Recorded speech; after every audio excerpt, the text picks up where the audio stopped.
मैं राजस्थान के राजपूतों को सलाम करता हूं, मगर आज हमारा मामला यह है कि हम सिर्फ सेकुलरिज्म के नाम पर बह जाने वाले हैं।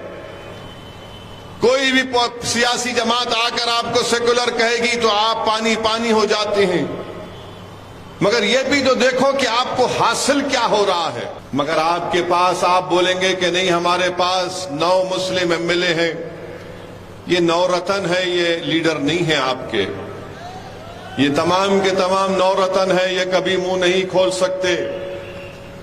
इनकी जबानों पर अशोक गहलोत का ताला लगा हुआ है। जुनैद और नसीर के वाक़े में उनको किडनैप करके हरियाणा ले जाकर जिंदा जला दिया गया। ये 9 रतनों में इतनी हिम्मत नहीं थी कि जुनैद और नसीर के बारे में कुछ बोल सके। जाना तो दूर की बात, मुझे यहां से जमील खान ने फोन किया, इमरान साहब ने कहा कि सर आपको आना पड़ेगा, घाटनीटा जाना है। हमने कहा आएंगे।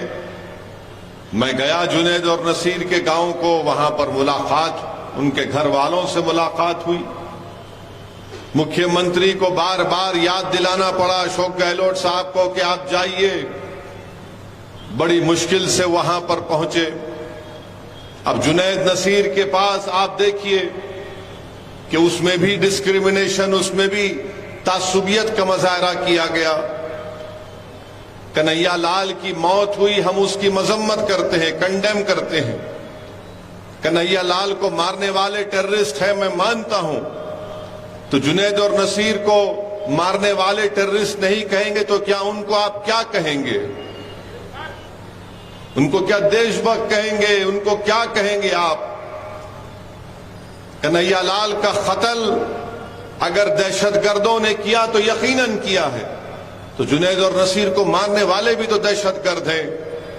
मगर मुख्यमंत्री से पूछा गया कि कन्हैया लाल की मौत पर 50 लाख और जुनैद और नसीर की मौत पर 15 लाख क्यों? तो कहा नहीं, कन्हैया लाल को दहशतगर्दों ने मारा, आतंकवादियों ने मारा। मुझे समझ में नहीं आया अशोक गहलोत साहब, आपके पास आतंकवादी का डेफिनेशन क्या है? इंसान तो इंसान होता है, चाहे वो किसी समुदाय का हो, किसी मजहब का हो, किसी जात का हो, इंसान का कत्ल हुआ है। मगर उस पर भी आप देखते हैं कि कांग्रेस की सरकार ने एक दोहरा रुख अख्तियार किया।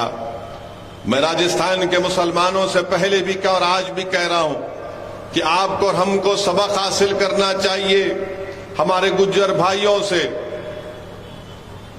जिनकी आबादी मुसलमानों के बराबर है, मगर वो मुत्तहिद हैं, उनकी एक सियासी आवाज है। उनको रिजर्वेशन की लड़ाई किरोड़ी सिंह बैंसला ने लड़ी।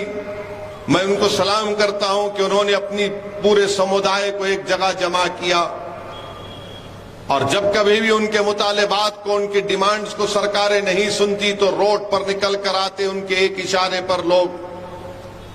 यही मैं चाहता हूं कि आप अगर मुझे पसंद नहीं करते तो कोई बात नहीं, मगर कम से कम अपने लिए तो कोई इंतजाम करो। ये कब तक चलेगा कि सिर्फ तुम वोट डालने वाले बनोगे और तुम्हारे मसाइल, तुम्हारी तकालीफ, तुम्हारी नाइंसाफियों का कोई हल नहीं निकलेगा? दूसरे समुदायों का, दूसरे बिरादरियों का हल निकलता है, क्योंकि उनके पास उनकी एक सियासी आवाज है। मैं राजस्थान के राजपूतों को सलाम करता हूं कि उन्होंने अपनी सियासी हिकमत अमली के जरिए अपने मसाइल को हल किया। आज हमसे मिलने के लिए एक एमएलए साहब आए थे, क्या नाम था? हाँ, राजेंद्र गुड़ा साहब आए थे। मैं बड़ा मुतासिर हुआ उनकी गुफ्तगू से। उन्होंने बताया कि कैसे वो काम करते हैं। मगर आज हमारा मामला यह है कि हम सिर्फ सेकुलरिज्म के नाम पर बह जाने वाले हैं। कोई भी सियासी जमात आकर आपको सेकुलर कहेगी तो आप पानी पानी हो जाते हैं, मगर यह भी तो देखो कि आपको हासिल क्या हो रहा है। आज चुनाव है तो सब आप की बात करेंगे, मगर मुस्तकबिल में क्या होगा? फिर जुनैद और नसीर के भाई एहतजाज कर रहे हैं तो उनको जेल में डाल दिया गया।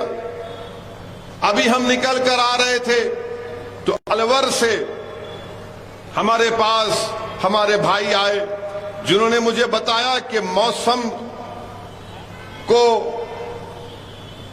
लक्ष्मणगढ़ अलवर में 2 मई से वो गायब थे। उन 5 जून को एफआईआर दर्ज किया गया और उसके बाद उनको परिवार को बताया गया कि हमने 3 लोगों को गिरफ्तार किया और 302 का मुकदमा हमने दर्ज किया। वो परिवार के लोग आज हमसे पूछ रहे थे कि ओवैसी साहब, उनकी अगर हड्डियां हैं तो हमको मिले, हम दफनाएंगे, खबर बनाएंगे। और क्यों उनको मारा गया, किस लिए मारा गया, कोई पूछने वाला नहीं है। ये आपके 9 रतन हैं। जमील गए वहां पर, इमरान साहब गए तो उन्हें 9 रतन में से 1 रतन भाग कर गया। वहां पर कोई आवाज ही नहीं उठती। हाजी बस में जा रहे हैं और हाजी की बस पर फतरे फेंके जाते हैं, मगर सेकुलर सरकार है।